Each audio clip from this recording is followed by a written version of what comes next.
Tycoon returned home with his mistress.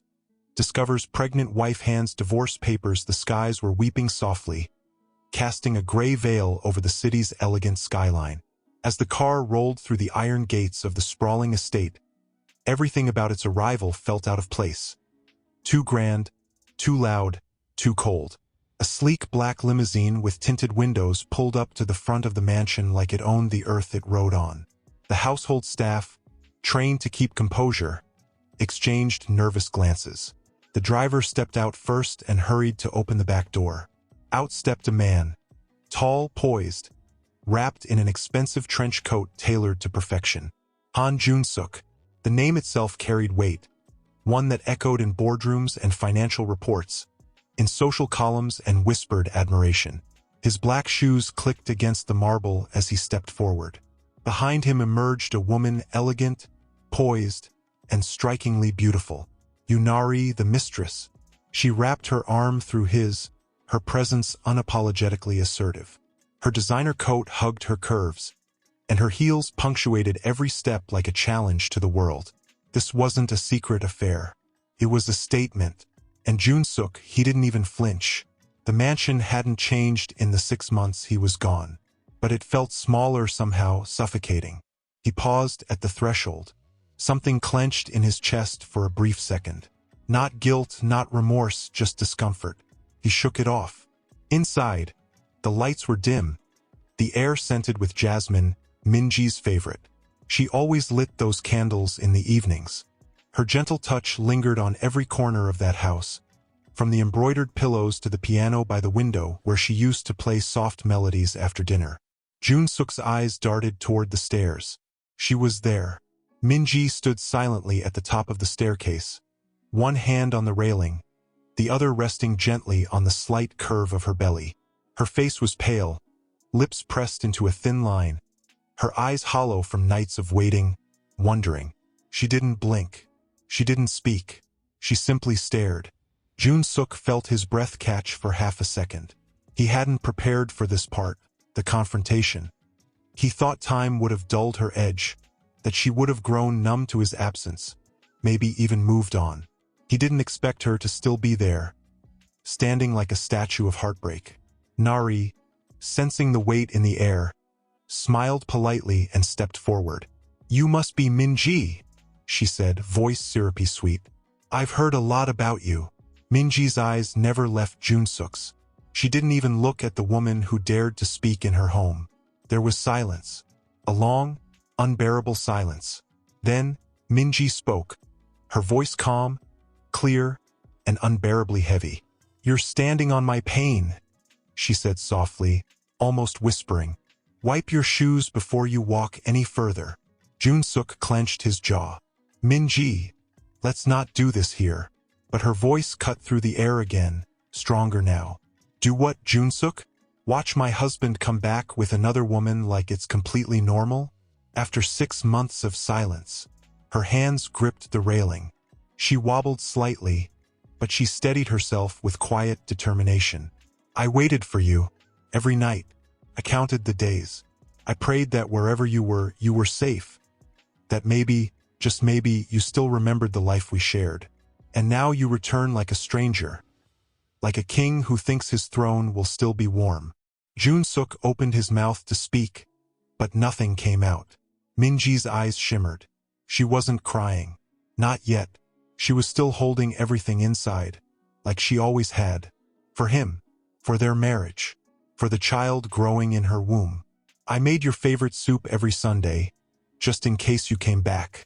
I'd wake up in the middle of the night from dreams where you walked through that door, and you kissed my forehead like you used to." Her voice cracked. Nari took a step back. The woman's smugness began to melt, her eyes darting toward Jun-suk, searching for reassurance. But he was rooted in place, his hands twitching with the weight of what he had done. "I didn't deserve this, Jun-suk," Minji whispered. "I gave you everything, even when I had nothing. I built your name beside mine. And now, you bring her here." The child within her kicked gently. A reminder, a heartbeat inside a broken world. Jun-suk finally took a breath. "I didn't mean to hurt you," he said hoarsely. "Things got complicated. Minji laughed. But it wasn't joyful, it was bitter, sharp. Complicated? Love isn't complicated. Betrayal is. For the first time, her gaze dropped to Nari, who stood now like a schoolgirl who realized too late she'd entered the wrong classroom. "I'm not angry at you," Minji said to her. "You took nothing from me." He gave himself away, freely. Then Minji stepped down the stairs. Each step was slow, deliberate. She passed them both without another word, walking with her hand protectively over her stomach. She didn't cry, not until she reached the end of the hallway, where no one could see her fall apart. Jun-suk stood there, haunted by everything unsaid. Nari finally broke the silence. "I didn't think she'd be that strong." "She wasn't," Jun-suk whispered. "I made her that way." The rain continued to fall outside, soft, endless, and cleansing. A soft knock on the door broke the stillness. She didn't answer. The door creaked open anyway. Mrs. O, the housekeeper who had been with the family for years, stepped in hesitantly. "Madam, he's downstairs. He's asking if you'll join him for breakfast." Minji smiled bitterly. "He remembers I exist this morning?" Mrs. O sighed, her eyes full of sadness and affection. "I can bring it up here instead." "No," Minji said, standing slowly and resting a hand over her stomach. "Let him see who I am now." Downstairs, Jun-suk sat at the grand dining table. Nari was gone. Whether she'd left or simply knew better than to stay, Minji didn't care. The air between them was heavy as she entered the room, dressed in a simple cream blouse and loose pants, the smallest swell of her belly visible beneath the fabric. He stood up quickly, as if seeing her like that was something sacred. She noticed the flicker in his eyes. Guilt, confusion, maybe something else he couldn't name. She walked past him and sat down across the table without a word. The silence stretched. "You didn't tell me," he finally said. She didn't look at him. "Tell you what?" He swallowed hard. "That you're pregnant." Minji's fork touched the plate gently, but she didn't eat. "Would it have mattered?" His voice cracked slightly. "Of course it would've." Her eyes met his, calm, wounded, steady. "You were building a new life while I was building a new heart inside me." Jun-suk looked down, his knuckles pale as his hands clenched into fists. "I was confused. I didn't mean to." "Don't." She cut him off gently, but firmly. "Don't reduce everything to confusion. You made choices. Every time you didn't call. Every time you lied. Every time she held your hand in public while I was here wondering if you were dead or alive. I thought," he began, but stopped himself. She tilted her head. "You thought I'd wait? Forever?" "No. I thought you'd be angry. Yell at me. Scream. I didn't expect." "My silence," she offered. "It's louder than any scream, Jun-suk, because it means I no longer need to prove my pain to you." The words hit him harder than he expected. His shoulders slumped. "I didn't plan for this to happen," he muttered. Minji stood up, walked toward him, and for the first time he saw how small she looked, yet how unshakable she had become. "I planned for everything," she said. "For the nursery, for names, for lullabies. I even kept your side of the bed untouched. I thought, maybe one day—" She laughed softly, the sound more broken than joyful. "I used to tell the baby stories about you, about how brave and smart and kind you were. I painted you as a hero, because I didn't want them to grow up feeling abandoned." Jun-suk's eyes welled up. "Minji!" She stepped back, her hand trembling now. "Don't say my name like that. You don't get to say it like you still love me." He reached out instinctively, but she moved away. "I didn't know," he said, his voice raw. "I thought I was in control. I thought she listened. She admired me. She made me feel needed." Minji blinked slowly, trying to push down the storm rising in her chest. "You don't get to use your emptiness to excuse breaking me. I needed you, and you weren't there." The tears finally came then, not from her, but from him. He covered his face, shoulders shaking. She watched him for a long moment, then turned and walked away without another word. Later that day, she went to the hospital for her routine prenatal checkup. Alone. Again. As she sat in the waiting room, surrounded by smiling couples, she placed a hand over her stomach and whispered, "It's just us, little one, but we'll be okay." Behind her, a nurse murmured her name. Minji stood, smiling gently, walking toward her appointment. As she disappeared down the corridor, someone watched from the hallway. Hidden, Junsuk. He'd followed her. He didn't know why. Maybe to prove something to himself. Maybe because the weight of seeing her walk into that sterile place alone was suddenly unbearable. From the hallway, he watched as she lay back for the ultrasound, her face lighting up with fragile hope as the technician smiled. "Healthy heartbeat," the nurse said. "Strong, just like Mom." Minji brushed away a tear, laughing softly through her breath. "He already kicks when he hears piano music." The technician grinned. "A musician in the making? His father used to play," she said quietly. Junsuk turned his face away. He couldn't bear the truth of it. She was preparing to raise their child without him, and she was doing it with grace. That night he returned home alone. Nari was gone, left behind a note and her perfume. But none of it mattered now. He stood in the middle of the living room, staring at the piano by the window. Dust had gathered on its surface. With trembling hands, he sat down on the bench. Slowly, as if waking an old memory, he placed his fingers on the keys. A soft melody filled the room. The one he used to play when Minji cooked dinner. The one she hummed along to every evening. Halfway through the song, he stopped. He buried his face in his hands and wept. Not just for what he had lost, but for what he had destroyed with his own hands. And for the first time since he returned, he realized he might never be able to fix it. Not this time. Meanwhile, Junsuk lingered. Not out of entitlement anymore, but out of helplessness. He couldn't bring himself to leave. He spent his nights on the couch in the guest room, staring at the ceiling as guilt gnawed at the edges of his sanity. Each morning, he hoped to catch a glimpse of her. Each night, he hoped to hear her footsteps. But she gave him nothing. Not anger, not cruelty, just distance. Until one night something changed. It was late, just past midnight, and rain once again began to whisper against the windows. Minji sat on the floor of the nursery, a room painted soft gray, stars adorning the ceiling. She was folding baby clothes, her lips tight, her eyes tired. A lullaby hummed low in her throat, a melody her mother used to sing. She didn't hear him approach, but when she looked up, he was there, leaning against the doorframe, watching her. She froze. "I couldn't sleep," he said softly. She looked back down. "That's not my problem anymore." He walked in slowly, hesitant. "You did all this without me?" Minji folded a tiny onesie, smoothed it with her hand, then set it gently in a drawer. "Yes, and I'll continue to do it without you." His voice trembled. "You really mean to leave?" "I'm not leaving," she replied without looking at him.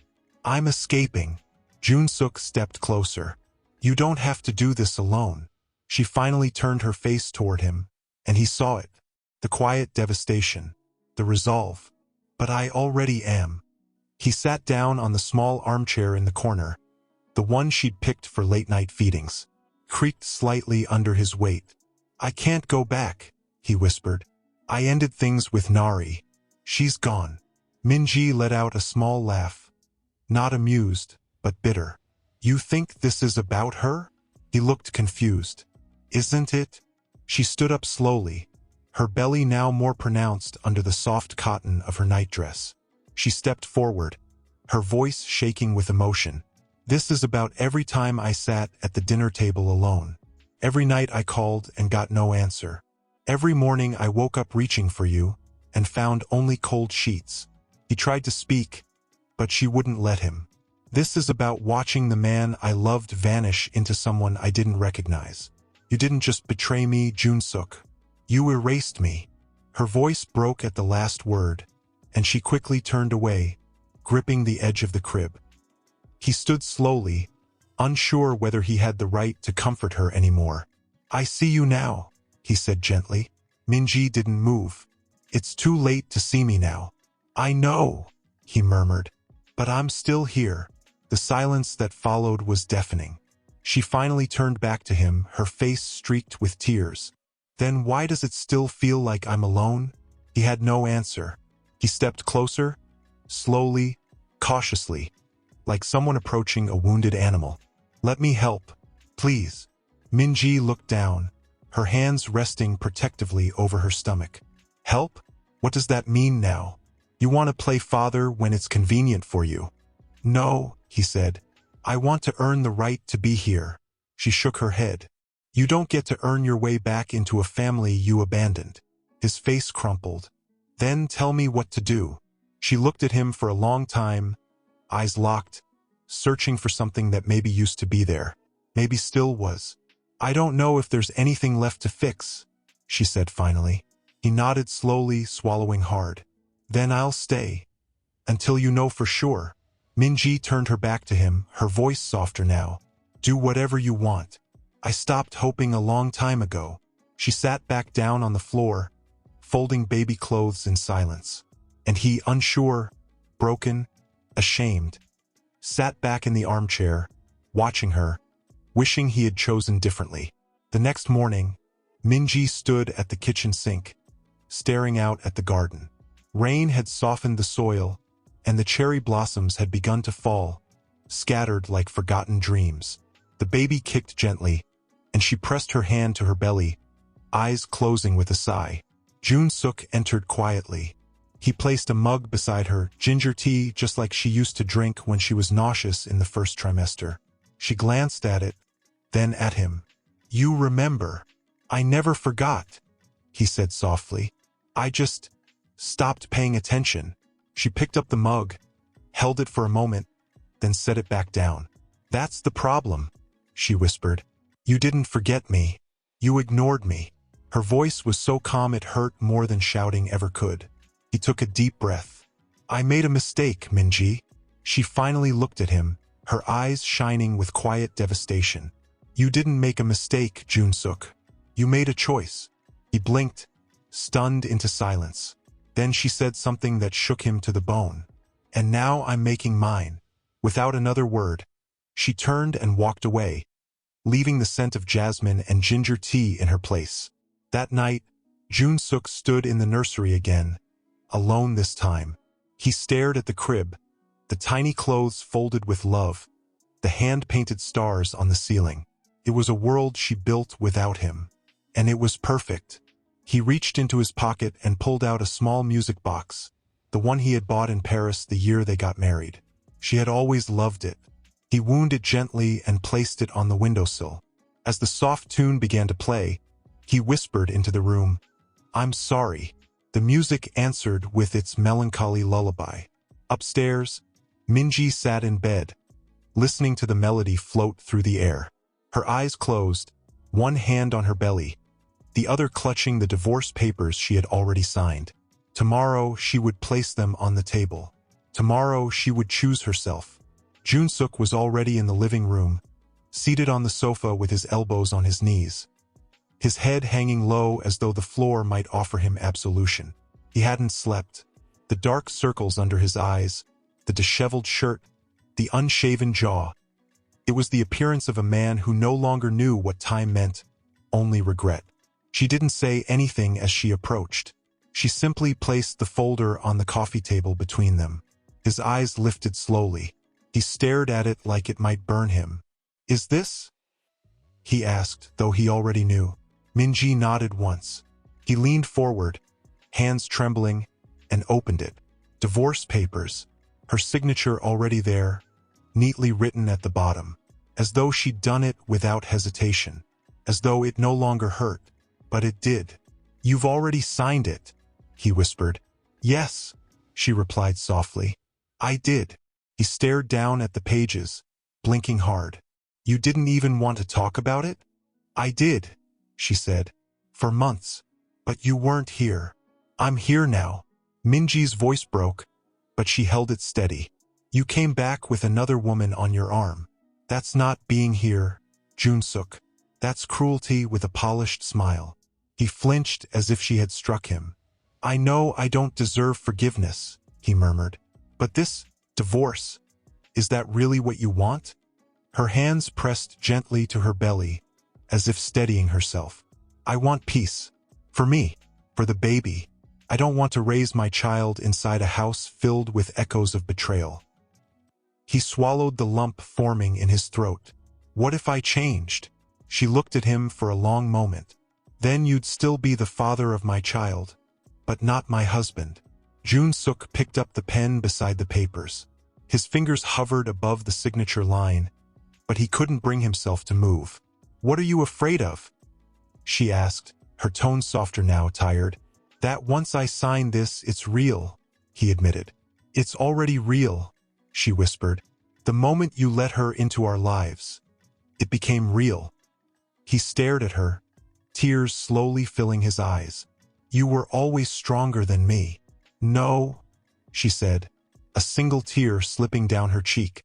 I just broke quieter. He closed his eyes, his heart shattering with the sound of her words. Then slowly he signed his name. The silence that followed was sacred and painful. She picked up the folder and clutched it against her chest again, as if shielding her heart. Thank you, she said, voice hollow. He stood up abruptly. Is that it? Years of love? Just gone. Minji shook her head. Love doesn't vanish, but it can't survive in a place it's not respected. He stepped closer, desperate now. Can I at least be there? When the baby comes? Her breath caught. Yes, she said finally. But not because you're entitled to it. Because our child deserves to know you tried. That small allowance hit him harder than anything. A single thread of grace in a world he'd unraveled. She turned and walked toward the door, her shoulders shaking, though her head remained high. Where will you go? He asked. She paused, hand on the doorknob. Someplace quiet. Someplace I can be myself again. And then she left. As the door closed behind her, the house felt hollow, like it had lost its soul. Jun-suk stood alone in the middle of it, holding nothing. Only the scent of her jasmine perfume remained, fading slowly like the warmth of a touch that would never return. Upstairs, the nursery door was slightly ajar. He walked in slowly, looking around at everything she had prepared. His chest ached with the weight of all the things he never helped her do. He sat in the rocking chair and closed his eyes. Jun-suk walked the halls like a man trapped in a museum of his own failures. Every framed photo on the wall mocked him. Every empty room whispered her name.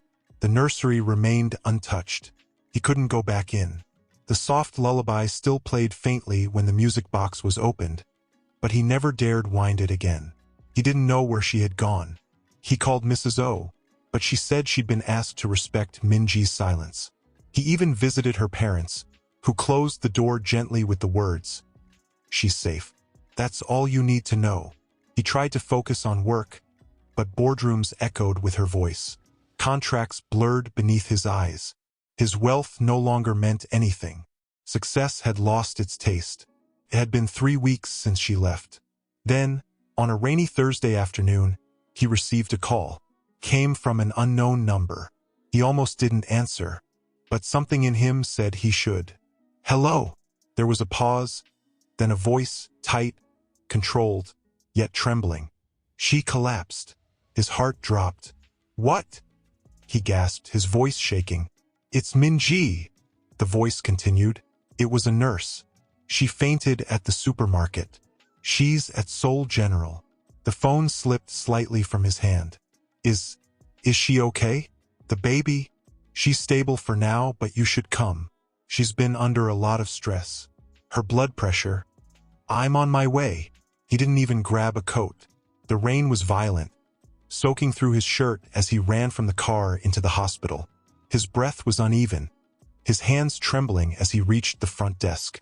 "Seo Minji," he gasped. "She's here. She's pregnant. The nurse behind the desk nodded calmly. "Room 412. Maternity wing."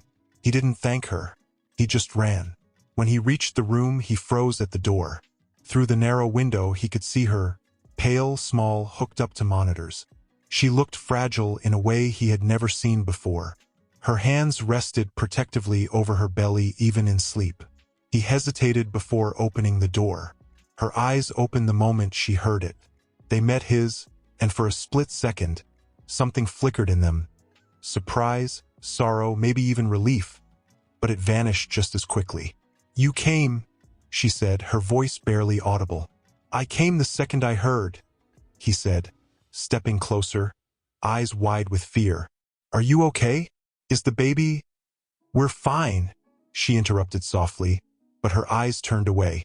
He reached her bedside, his voice breaking. "Why didn't you call me? Why didn't you let me know something was wrong?" She stared at the ceiling, her voice distant. "I didn't want you to come out of obligation." "Obligation?" he whispered. "Minji, I thought— God, I thought I lost you." Her lips trembled. "You already did." He sank into the chair beside her, both hands trembling as they reached for hers. She didn't pull away, but she didn't hold on either. "I don't know how to fix this," he whispered, "but I need to try. Let me be here." Her voice was quiet, flat. "Being here when I'm lying in a hospital bed isn't the same as being there when I needed you to stay." "I know," he whispered, his throat tight. She closed her eyes. "Do you know how many nights I thought I wouldn't make it? How many times I sat on the bathroom floor, wondering if I could carry all this alone?" His eyes flooded with tears. "I should have been there," he choked. "I should have—" "Yes," she said, opening her eyes and looking at him. "You should have." He covered his face with his hands. "I didn't just betray you. I failed you." For a moment, neither of them spoke. Only the sound of the rain against the window and the steady beeping of the monitor filled the room. Then, slowly, her voice softened. "You didn't fail the baby. Not yet." His head lifted. "I want them to know their father," she continued, eyes on the ceiling. "I want them to know you tried." "I will," he whispered. "I swear it. I'll never leave again." She looked at him then. "Don't make promises, Jun-suk. Just show up." He nodded, wiping his face. "Every day. If you'll let me." There was a long pause. Then she said quietly, "You can stay. For now." He exhaled shakily, like he'd been holding his breath since she left. That night, he sat by her side in silence. He held her hand as she drifted in and out of sleep, watching her chest rise and fall, his mind haunted by all the moments he'd missed. When the nurse came to check on her, she glanced at him kindly. "She's been strong for too long. Maybe now she'll let someone else carry the weight." He nodded, eyes fixed on Minji. The storm outside didn't stop. But inside that room, something had begun to shift. Not forgiveness. Not yet. Jun-suk hadn't moved from the chair all night. He sat curled forward, elbows on his knees, watching every movement, every breath, terrified something might change. He hadn't known until that moment how powerful stillness could be, how it could feel like a battlefield. His phone buzzed in his pocket. He ignored it. Nothing outside that room mattered anymore. Minji stirred. Her eyes opened slowly, not with panic this time, but with the quiet confusion of someone who isn't sure if they're still dreaming. "I didn't think you'd stay," she said, her voice hoarse. "I couldn't leave," he replied, leaning closer. "Not again." She studied him in silence. He looked different, more tired, less composed. The armor he always wore was gone. This was the man she had once fallen in love with, buried under layers of ambition and pride. And maybe loss had begun to strip it all away. The doctor entered quietly, clipboard in hand. "Mrs. Seo, good morning. You've stabilized nicely. Blood pressure is responding well. The baby's heart rate is strong." Minji gave a slight nod. "And the baby? Healthy," he confirmed with a small smile. "But you need rest. No stress, minimal movement for a few weeks. Let your body do the work." Jun-suk's eyes met the doctor's with silent desperation. "Can she go home?" "Soon. We just want to monitor her a little longer. Maybe another day or two." Minji nodded again, but her eyes were elsewhere, lost in thought. The doctor excused himself, and the room fell into the same quiet weight it always returned to. Jun-suk looked at her, trying to read her face. "What are you thinking?" She didn't answer immediately. Instead, She reached for the window remote and opened the blinds a little more. Outside, the sun was starting to rise above the city, casting golden streaks against the gray. Her voice was soft when she finally spoke. "I used to dream about you being beside me in the hospital," she said. "Not like this, not after all of it, but in the waiting room pacing nervously, holding my hand through every contraction, crying when you heard our baby's first cry." He swallowed hard, throat tight. She turned her face to him. "You robbed me of that dream." "I know," he whispered. "I stole too much from you. And yet," she continued, more to herself now, "you're the only person I wanted to see when I fell." He looked down, ashamed. "I was angry with myself," she added, "that even after everything, I still wanted you there." His eyes welled with tears. "Do you know what the worst part is?" She looked at him, waiting. "I was blind to what I had, not because I didn't love you, but because I was too busy chasing things that were already worthless without you." He leaned forward, his voice raw. "I let someone else make me feel needed because I stopped believing I was worthy of your kind of love." She stared at him. "I was so full of pride," he said. "So stupid. I wanted to feel powerful, desired, respected. And in doing that, I broke the one person who gave me all of that without asking for anything in return." Tears slipped down her cheeks silently. "I didn't cheat because I stopped loving you," he said through clenched teeth. "I cheated because I stopped loving myself." Her breath hitched. That confession, it wasn't a justification. It was a wound being exposed in real time. "Why now?" she asked. "Why are you saying all of this now?" "Because I need you to know," he said. "Even if you never take me back, even if we never find our way to each other again, I need you to know that it was never your fault. You were enough. You were always enough." She couldn't speak. The tears came harder now, spilling freely down her face. Not from hope, not from reconciliation, but from the release of a weight she didn't know she was still carrying. He reached for her hand. This time she didn't pull away. "I don't expect forgiveness," he whispered, "but let me be here. Let me carry the weight with you. Let me prove that I can be more than the man who left." She squeezed his hand, just slightly, her eyes never leaving his. "This child deserves a father who doesn't disappear when things get hard. And they will have one," he promised. "Even if all I ever get to be is the man waiting outside the door." She looked at him, searching his face for deception. There was none, just pain, regret, and a flicker of sincerity she hadn't seen in years. The nurse entered quietly, announcing it was time for her next monitoring. Jun-suk stepped aside, but didn't leave the room. He stood at the corner, watching the monitor, eyes locked on the tiny heartbeat fluttering across the screen. It was the sound of life, of second chances. When the nurse finished, Minji rested back against the pillows, exhausted but calm. As she drifted to sleep, she spoke one last time. "You can stay. Just don't expect anything more than presence." He nodded. "That's all I want right now." And in that sterile hospital room, surrounded by beeping machines and fluorescent lights, the smallest seed of something unfamiliar began to grow. Not love, not yet, but the beginning of trust, fragile and trembling.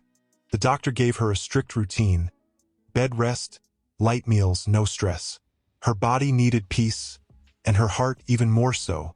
Jun-suk didn't let her return to her small apartment. She resisted at first, but he insisted. Not with authority, not with guilt, but with quiet determination.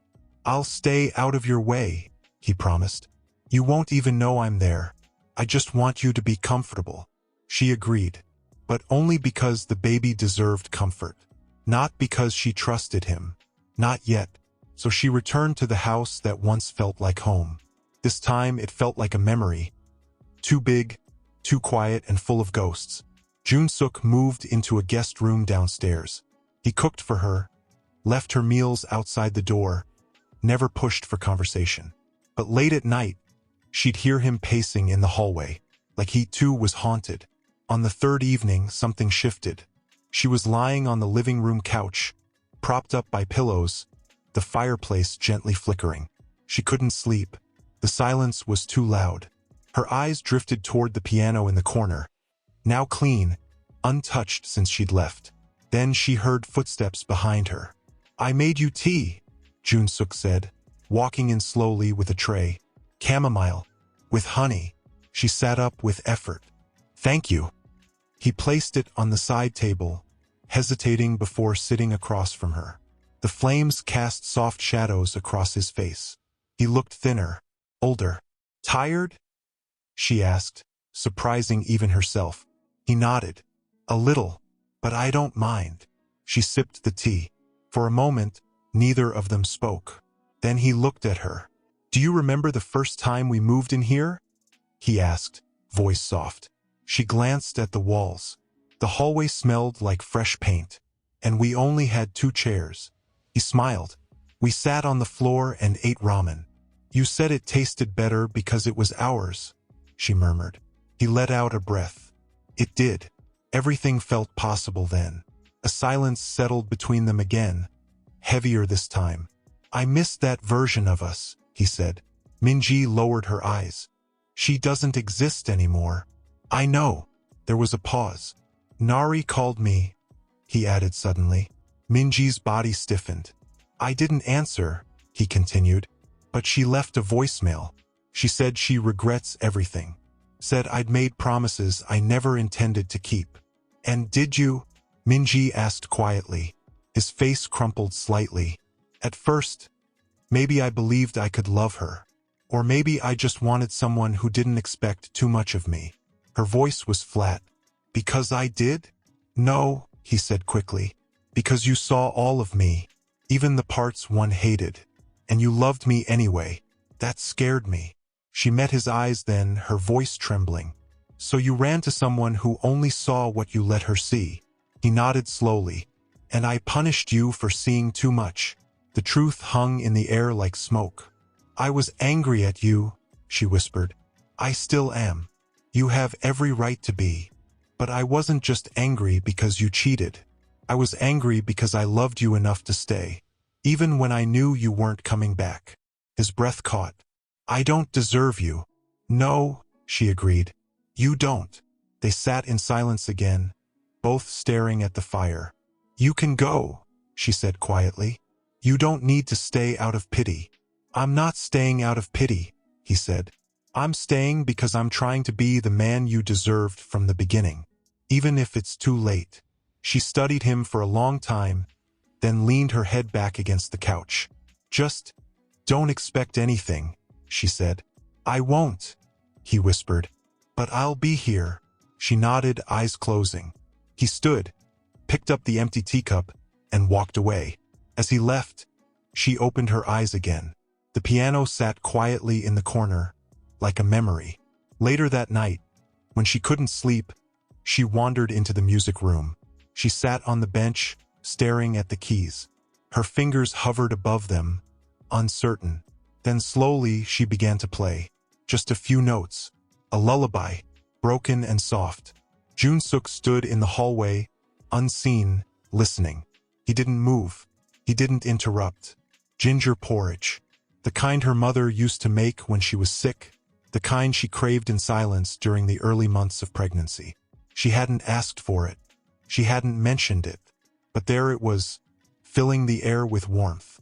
When she stepped into the kitchen, still wrapped in a soft robe, she found Jun-suk carefully ladling the porridge into a white porcelain bowl, garnishing it with slivers of jujube and pine nuts.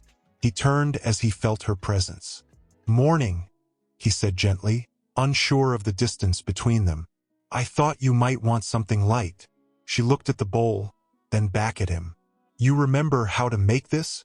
"I called your mom," he admitted with a soft shrug. "She wasn't thrilled, but she told me." Minji let out a breath that was almost a laugh. Not quite joy, but the first thawing of something that had been frozen. He gestured toward the table. "You don't have to eat with me. I can leave it here and go." She walked over, sat slowly, and picked up the spoon. She didn't speak, just took a bite. It was perfect, like a memory she didn't know her heart still needed. "I don't know how to be useful to you anymore," he said from across the table, his voice quiet. So I'm trying to start with the little things. She nodded, not looking up. The little things are what I missed most. There was a pause. I know, he said. I didn't see them until they were gone. The rest of the meal passed in silence, but it wasn't uncomfortable. It was reflective, healing in small sips. Later that afternoon, they were interrupted by the sharp chime of the doorbell. Mrs. O answered it. A moment later, she entered the room, her expression unsure. Mr. Han, she said cautiously. Your mother is here. Minji froze. Jun-suk stood up slowly. My mother. Mrs. O stepped aside, and in walked the elegant figure of Madame Han. Tall, stern, impeccably dressed, and as cold as winter stone. Where is she? The older woman demanded. Where is Minji? Minji took a breath and stood, her back straight. I'm here, she said, voice calm but firm. Madame Han looked her up and down. She frowned at the small curve of Minji's belly. So it's true. Yes, Minji replied. Your grandchild, due in a few weeks. The woman stepped forward, her heels echoing against the floor. You didn't tell us. Not a single word. I didn't think it would matter to you, Minji answered. You're wrong, the woman said quietly, then turned to her son. You didn't tell me either. You shamed this family enough, and still you kept silent. I didn't want to bring more disgrace to her, Jun-suk muttered. She didn't deserve the way we treated her. Madame Han's gaze shifted between them. She was quiet for a long moment. Then she did something Minji never expected. She bowed. Not deep, but enough to steal the breath from the room. I am sorry, she said, her voice strained, for turning my back on you, for believing appearances mattered more than truth. I failed as a mother and as a mother-in-law. Minji's lips parted, stunned. Jun-suk's eyes widened. Mother? I know what I said about your place in this family. The older woman continued, turning to Minji again. But I was wrong. You have shown more grace, more strength, and more dignity than any of us. Minji felt her throat close. Why are you really here? The woman looked at her. And this time, there was no pride in her eyes, only the exhaustion of someone who'd been fighting the wrong war for too long. Because I want to be present when my grandchild is born, she said softly. Because I want to mend what we broke. Minji felt the baby kick, as if responding to the sincerity in the room. I don't know if I can trust you, she said honestly. You don't have to, Madame Han replied. Not today, but I will be here, whether you forgive me or not. She placed a small package on the table, a handmade silk blanket, embroidered with golden cranes. I made this when I first heard, she said. Didn't know if I'd ever have the right to give it. And then, she turned and left, as silently as she had come. Minji sat down slowly, staring at the blanket, heart pounding. She's never done that before, Jun-suk whispered. Minji shook her head. Neither have you. He looked at her. Do you want her here? I don't know, she admitted. But I don't want to carry bitterness into motherhood. He nodded, quietly taking the blanket and folding it with reverence. That night, the rain returned. Minji stood in the nursery, holding the soft fabric in her hands. She felt the baby stir and gently began to hum. Behind her, Jun-suk leaned on the doorway, not entering, just watching. And for the first time, there was no tension in his presence. Only quiet hope. He was present, more than ever. He brought her water without asking, adjusted her pillows before bed, sat quietly on the floor outside her room when she couldn't sleep, but never pushed, never asked for more. It was a fragile piece, until it shattered. It started with an ordinary morning. The sky was a pale gray, the kind that promised either gentle drizzle or sudden chaos. Minji had just finished breakfast and was standing by the living room window, cradling her belly, lost in thought. Jun-suk walked in with a slight smile. I was thinking, maybe tomorrow we can visit the doctor again, just to be sure everything's still progressing well. She nodded, distracted. Yes, that's fine. He noticed the tightness in her voice. You okay? he asked. She looked at him, eyes distant. I've just been feeling strange today. Before he could speak again, she gasped softly, one hand flying to her side. Minji? He rushed forward, catching her as she swayed. I don't know. It's like sharp. Her breath hitched. It's different this time. He felt her body tense against him. I'm calling the doctor, he said quickly, helping her sit down. Don't move. Within minutes, they were in the car. Rain had started to fall, light at first, then heavier, streaking down the windshield like a warning. At the hospital, time moved both too fast and unbearably slow. Nurses moved around them with quiet urgency. Minji was taken for monitoring while Jun-suk sat outside the room, hands clasped, heart pounding. After what felt like hours, a nurse finally came out. You can go in. He rushed inside. She was lying in bed, fur attached to her arm, sweat still beading her forehead. What happened? He whispered, reaching for her hand. The baby's okay, she said, her voice hoarse. But they said my blood pressure spiked. Could have caused a premature labor.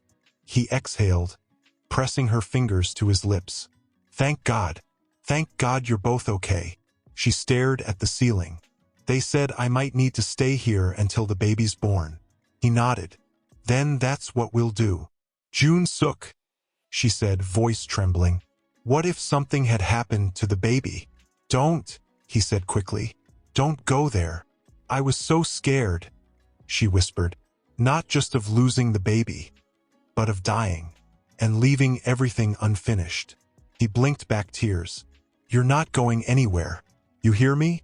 I won't let anything happen to you. She looked at him, eyes suddenly full of something deeper, desperation. If I didn't survive, would you tell the baby the truth? His face contorted in pain. Don't talk like that. Promise me, she whispered. Promise me you won't lie to them, that you'll tell them who I was, what I loved, what I hated, that I played the piano every morning and cried at sad movies, that I was strong, even when I felt like falling apart. He swallowed hard. Minji, promise me, she said again. He gripped her hand tighter, placing his forehead against it. I promise, but I'll never have to keep that promise, because you're staying. You hear me? You're staying. Her voice cracked. I want to believe that. Then believe in me, he said, lifting his eyes to hers. Just for tonight. Let me carry the fear for both of us. She nodded weakly. That night, he sat by her bedside again, watching the monitors, memorizing every beat of the heart that had come to mean more than his own. Sometime past midnight, as rain tapped softly against the hospital windows, she whispered, barely audible, if we make it through this, I think I'll let you be there. When the baby's born. He turned his head toward her, breath caught in his chest. You mean it? I'm still angry, she said, still hurt, but I'm tired of doing this alone. A tear slipped down his cheek. Then I'll be there, I swear, every second. She closed her eyes, exhausted, and squeezed his hand. And in the silence that followed, broken only by the steady rhythm of two heartbeats, hers and the child's, something shifted. Not the pain, not the history, but the beginning of something new. Fragile, wounded, but she was still there. So was the baby. He stayed in the uncomfortable vinyl chair beside her bed, fingers intertwined with hers, afraid that if he let go, something would disappear. Minji stirred just after dawn, her breath catching in her throat as she shifted. He was on his feet before she could speak. Are you okay? He asked quickly, brushing the hair from her face. She nodded weakly. Still here. He smiled, but it didn't reach his eyes. You scared me last night. I scared myself, she whispered, voice raspy from sleep. A nurse entered quietly to check her vitals. Minji remained still, staring at the ceiling while Jun-suk stood to the side, silent, protective, helpless. After the nurse left, she turned to him. You don't have to keep staying here. He blinked, confused. Do you want me to leave? No, she said softly. I just don't want you to feel trapped. That's what you said before, isn't it? That I made you feel like you were trapped." He took a breath, heavy with shame. "I lied." She tilted her head, eyes fixed on him. "Why? I didn't know how to admit that I was drowning in my own emptiness. It was easier to blame you than face what I'd become." Her eyes didn't leave his. "And what have you become now?" He walked slowly to the window, drawing the curtain back slightly. The city outside was waking up, quietly, cautiously. "I'm still trying to figure that out," he said. "But I know what I don't want to be anymore. I don't want to be the man who left when love demanded courage." There was a pause, fragile as glass. She looked down at her hand resting on her belly. "Sometimes I wonder if our child will inherit the parts of me that couldn't let go, or the parts of you that always ran." His chest tightened. "I hope they inherit your strength. And what if they inherit your flaws? Then I'll spend the rest of my life teaching them how to rise above them." Her breath hitched at that. She turned her face to the side, as if that one sentence cracked something deep inside her. "You still love me," she said quietly, not as a question, but a truth she hadn't wanted to touch. He walked back to her side, kneeling down. "I never stopped. I just buried it under pride and fear and selfishness. But I did love you. I still do, with every part of me that's left." Her eyes brimmed with tears, and she reached for his face, trembling fingers touching his cheek as if trying to find the man she once knew. "I wanted to hate you," she whispered, "but even at my angriest, I never could." His lips trembled. "Do you know what that felt like?" she continued. "To wake up alone every morning and still hope the door would open?" "I'm sorry," he said, voice cracking. "I'm so sorry." She pressed her forehead to his, their tears mingling in the silence. For a long moment, nothing existed except breath, warmth, pain. Then the monitor beeped sharply. They pulled apart, both turning quickly. A nurse rushed in. "Everything's fine," she said, reading the screen. "Just a movement spike." Jun-suk stared at the monitor, at that precious rhythm he had learned to fear and adore. The nurse smiled gently. "Your baby's awake, kicking a lot." Minji let out a soft laugh through her tears. After the nurse left, she looked down at her belly. "He always kicks when we're close like this." Jun-suk smiled faintly. "He knows your heart. Maybe he's trying to find mine." She reached for his hand, placed it on her stomach. He felt it then, strong, certain. A tiny life speaking without words. "I want you there," she said suddenly. He looked at her. "When he's born, I want you there." He blinked, overwhelmed. "You mean it?" She nodded slowly. "Not because everything is fixed. It's not. But because you're trying. And because he deserves to feel what I couldn't. A father who stayed." He leaned down and pressed his lips to her hand, his tears falling freely now. "I'll stay," he whispered. "I'll stay as long as you'll let me." She closed her eyes, finally letting herself rest. Not because she was no longer afraid, but because she was no longer alone in it. Outside, the sun began to rise fully. Not blinding, not dramatic, just soft. Minji was exhausted. Not just from the pregnancy, but from the emotional weight that had been pressing on her chest for so long. Yet something in her had shifted. She was still guarded, still cautious, but her heart had begun to soften. Not out of weakness, but because love, even after betrayal, had found a new way to breathe. One late afternoon, as the sun began to dip low and paint the hospital walls with streaks of gold, a gentle knock came at the door. Minji stirred in her bed. "Come in." Jun-suk opened the door slowly, carrying a small box. She raised an eyebrow. "What's that?" He looked nervous, like he was about to confess something. "Just something I wanted to give you, if you're up for it." He walked over and placed the box on her bedside table, then sat down beside her. She studied him, unsure.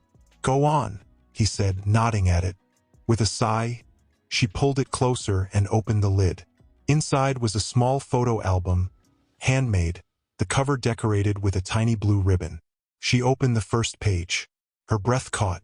A photograph from years ago, one she didn't even remember being taken.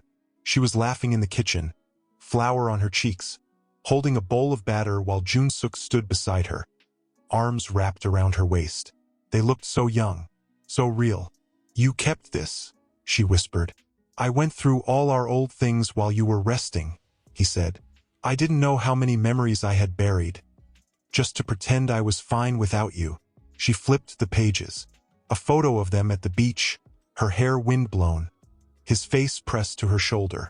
Another from the day they bought the piano. A third from the night she told him she was pregnant. The joy in her eyes so clear, so pure.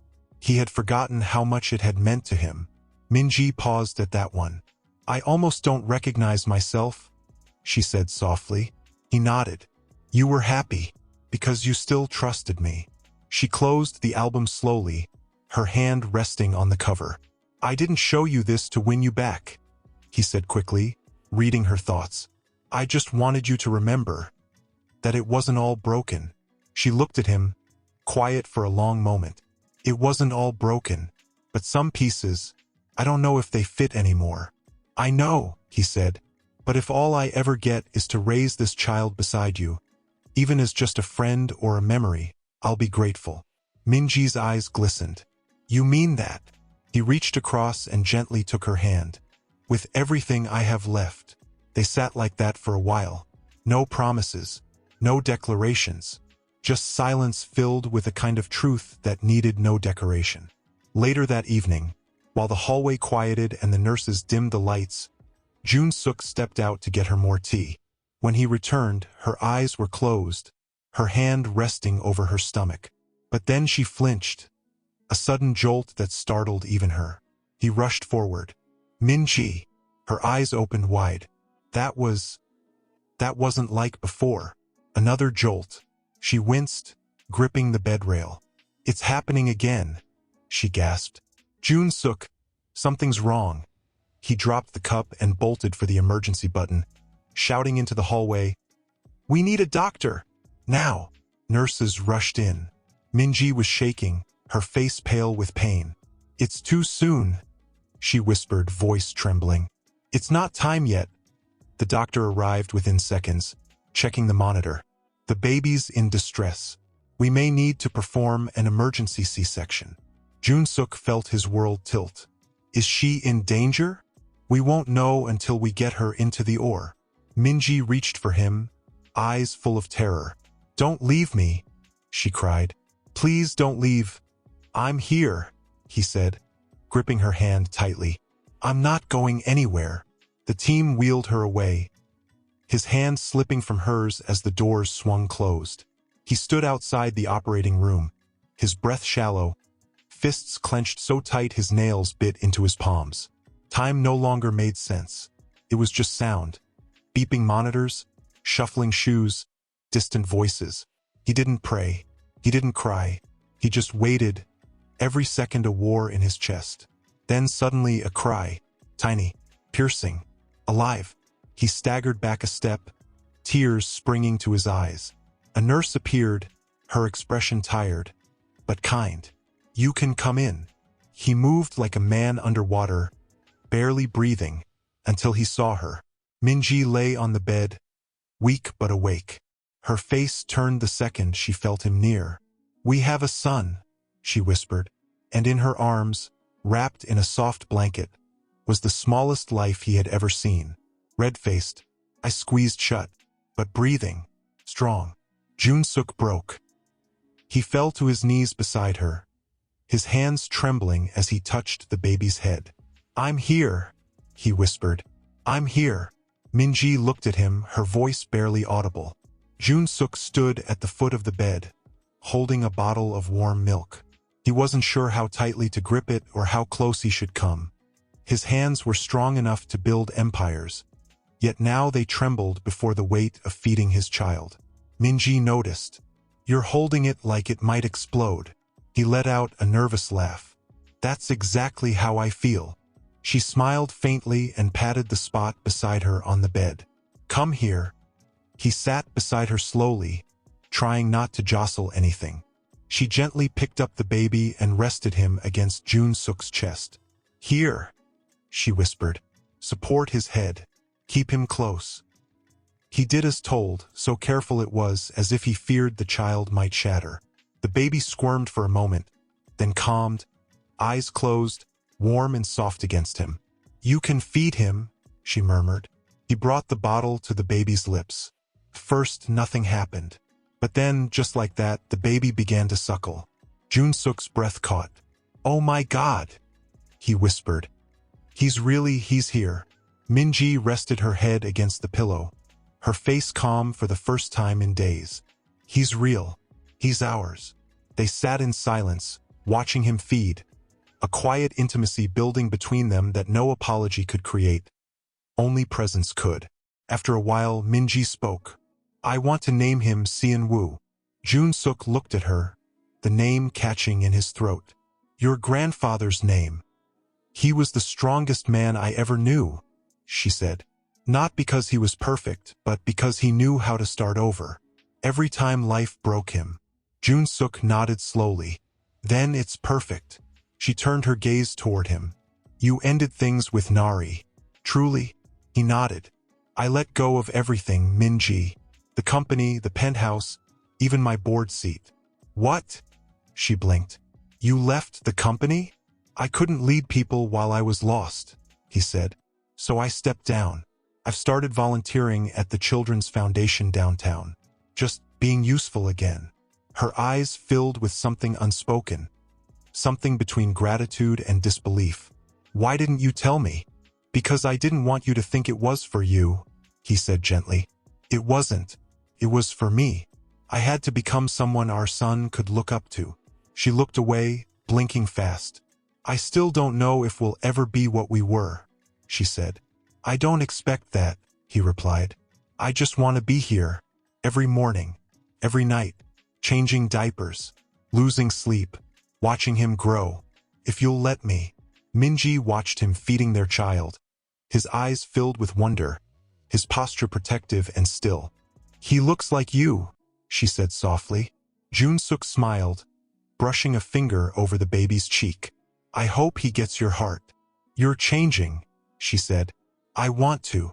I see it," she added, more to herself than to him. "But I'm still scared." He didn't flinch. "Then I'll stay here every day until the fear goes away, even if that takes a lifetime." Their son let out a small sigh, eyes fluttering in his sleep. Minji leaned back and watched them, father and son, quietly existing in a space that once had been so broken. She didn't speak again, not for a long time, but she didn't ask him to leave. He became part of the rhythm, waking up early to warm milk, changing diapers in silence, reading stories by the nursery window when Minji was too tired to speak. They lived like two ghosts that hadn't yet decided if they were meant to haunt each other or build something new from the ruins. But time has a way of reshaping silence. On the eve of Seon-woo's first birthday, the house was still. It was late, well past midnight, and the child had long since fallen asleep, his tiny breaths rising and falling in perfect peace. Minji stood in the living room, holding a framed photo of Seon-woo's first day home. She wore a soft cardigan, her hair tied loosely, her face calm but reflective. Jun-suk entered quietly, holding a paper bag. "I brought the decorations, the ones you liked from that little shop near the Han River." She turned. "The ones with the pastel clouds?" He smiled. "Yeah, they only had 3 left. I bought all of them." A pause stretched between them, familiar but not uncomfortable.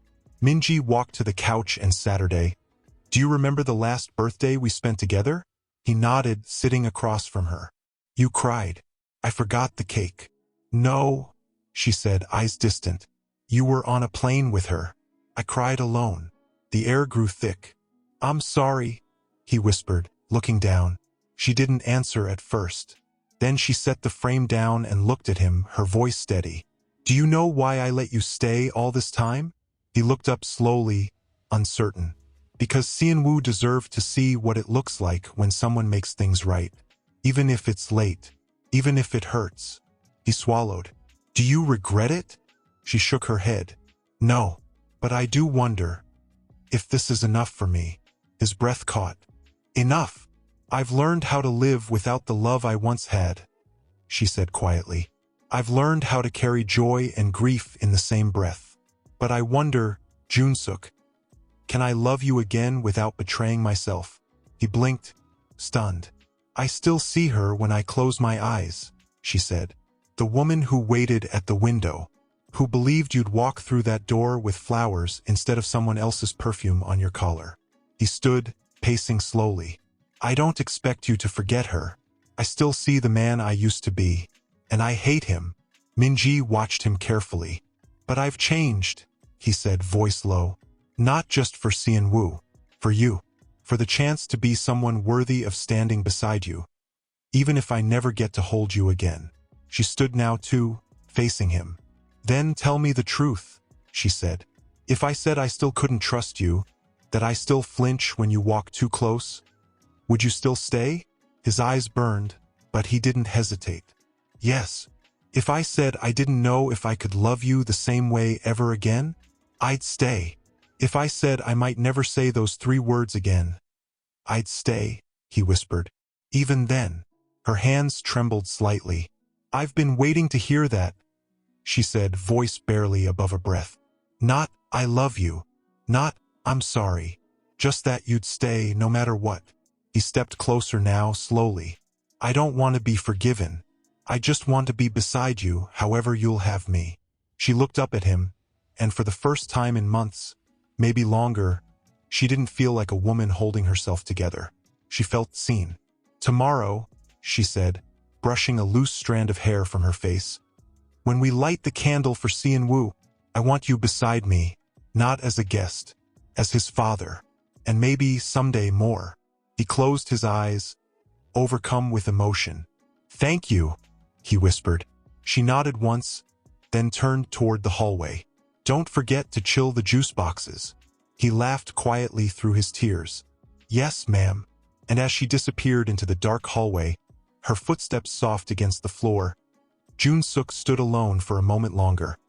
Heart full, hands steady, hope returning like the first light before dawn.